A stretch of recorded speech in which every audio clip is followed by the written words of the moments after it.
مولا علی علیہ السلام کا ایسا راز جو اگر جان لو تو دوست اور دشمن کی پہچان ہمیشہ کے لیے آسان ہو جائے۔ ایک دن مولا علی علیہ السلام اپنے چاہنے والوں کو نصیحت فرما رہے تھے کہ اچانک ارشاد فرمایا، اے لوگو، ایک خاص انسان سے ہمیشہ خبردار رہو۔ یہ سنتے ہی سب نے سوال کیا، یا علی، وہ کون شخص ہے؟ امیر المؤمنین نے فرمایا، وہ شخص جو تمہاری غیر موجودگی میں تمہاری عزت و وقار کو گرانے کی کوشش کرے۔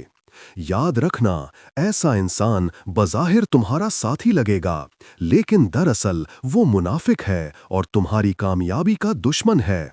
اس سے دور رہنا ہی تمہیں بے شمار مصیبتوں سے بچائے گا۔ اسی لمحے ایک شخص نے عرض کیا، یا علی، میرے تو ہزاروں دشمن ہیں اور ہر کوئی میرا رعب محسوس کرتا ہے۔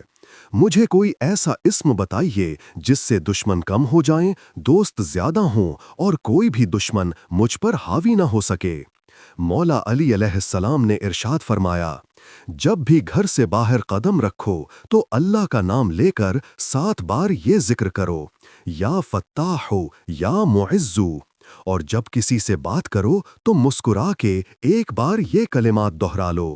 اللہ کے کرم سے لوگ تمہارے دوست اور مددگار بن جائیں گے اور غیر موجودگی میں بھی تمہاری تعریف کریں گے، انشاءاللہ۔